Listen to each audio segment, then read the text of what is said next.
So yeah, I guess first of all, thank you so much, MINEX, for having us here in this very multidisciplinary conference we are having today. And so I'm going to talk a little bit about what role satellites can play within different parts of the mining lifecycle, and hopefully can help in the future. So, everyone does this, right? It's just Okay. So first of all, like Richard said, I'm an Earth observation specialist at the Satellite Applications Catapult, which is a government-backed, non-for-profit innovation hub, innovation technology hub, and we are independent and non-for-profit, and so.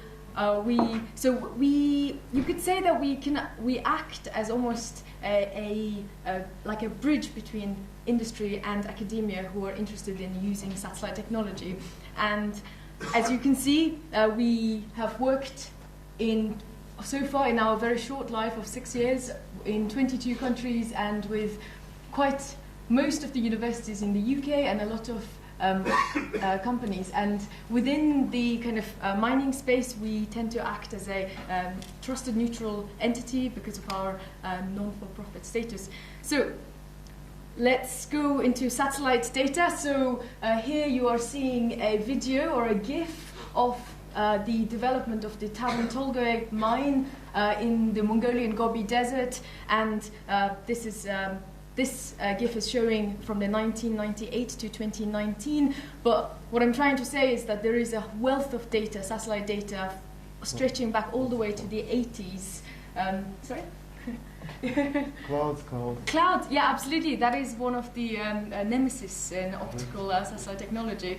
But the point is that we've got this huge Earth observation database stretching back all the way to the 1980s, and one of the things we want to do is how can we use this huge database for the betterment of the mining industry and to help support the industry.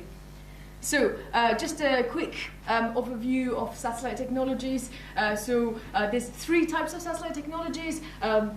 Satellite navigation, so you use Google Earth and Google Maps, so that's satellite navigations, and then there's satellite communications, but I'm going to be talking about Earth observation in this talk, which is basically satellites going around the Earth and taking images at different parts of the electromagnetic spectrum. So our eyes are remote sensing instruments. They are they are sensing in the visible light, whereas satellites can take images in the infrared part or in the microwave. And this is important because you can understand different qualities and different properties of the ground by using these different wavelengths. So best case is using case studies to illustrate this. So first of all, like I said, satellite technologies can have a really important role in every single part of the mining life cycle. But first of all is geological mapping. So preliminary geological mapping and analysis, kind of on a large scale especially, can be done using satellite technologies.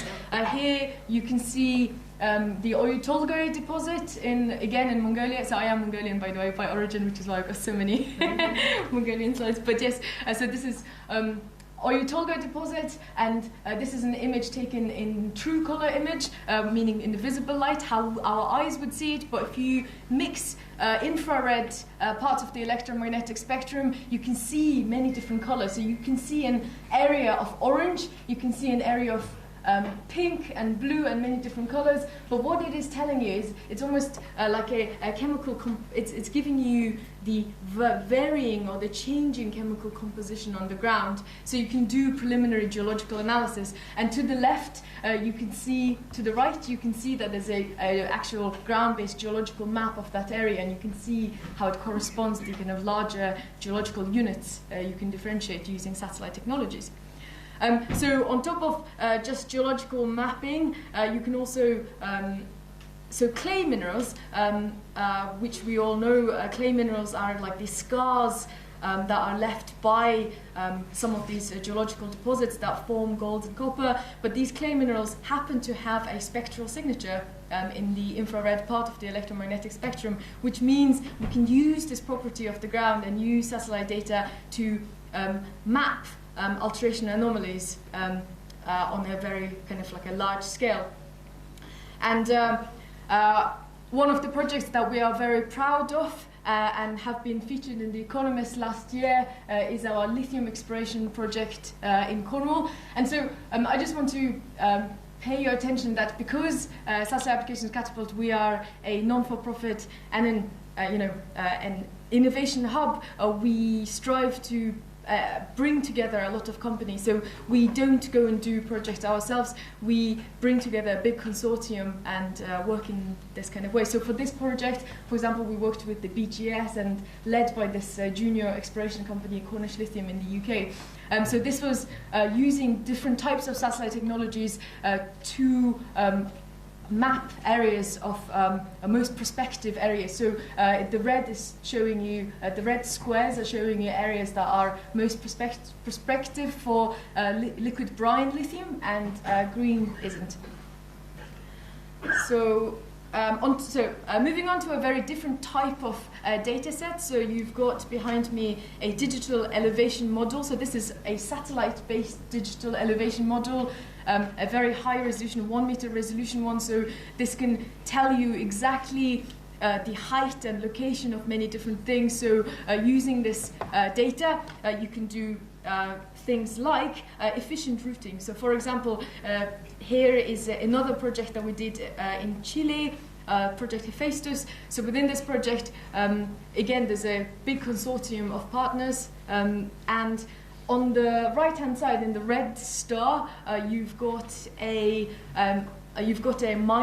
small mining operation, and then the purple star on the other side is a tailings dam. So they're trying to understand what is the closest and the most efficient route from red star to the purple star, and given existing infrastructure in green, and the red is satellite-derived most closest and the path of least resistance, and using that, if you had a big truck carrying this tailings to the tailings dam every single day, potentially you can make a fuel savings of 28%. So it can make economic sense to do that.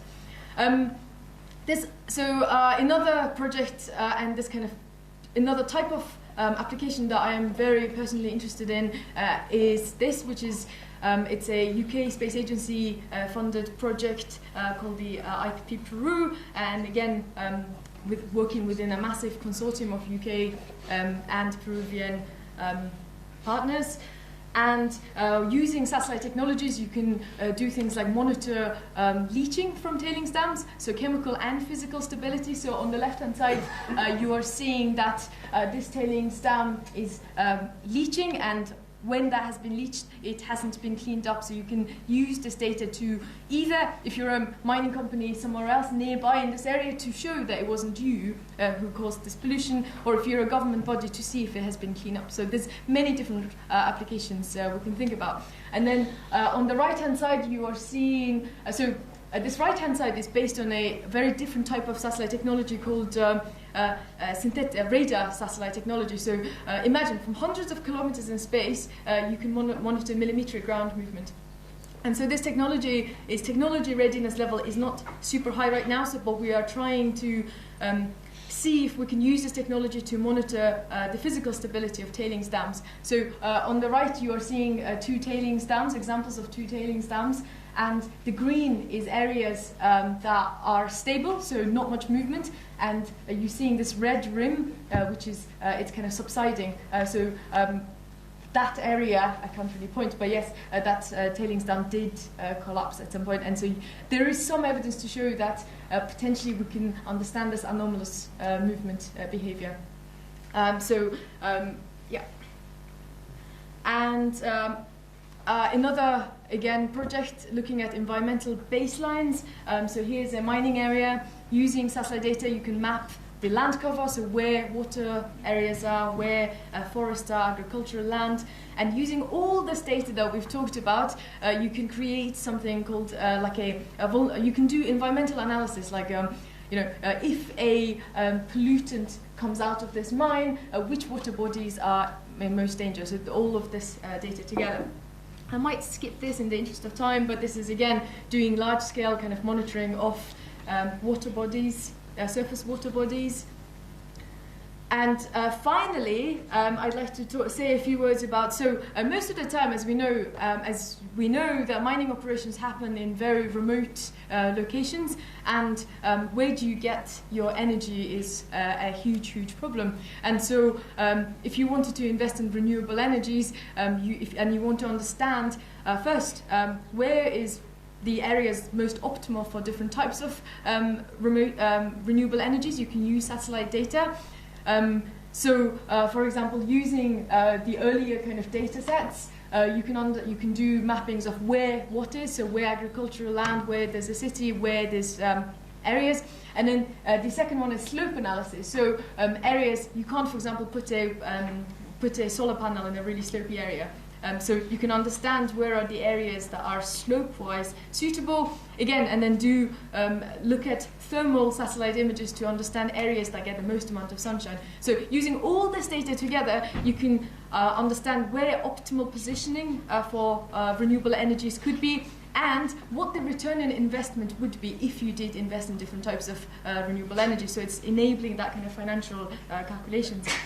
And so finally, this is the kind of first ever remote sensing hero, which was a pigeon carrying a camera, but now we've got satellites. But I guess what I want to say is that we are interested in understanding how we can use space technology to solve some of your problems. And here we've got a really multidisciplinary audience, people interested in ESG, and you are subject matter experts and understand your area better, much better than me. And so I'd love to speak to you at the breaks and see how we can come up with these cool solutions together and solve some of these big problems. Thank you.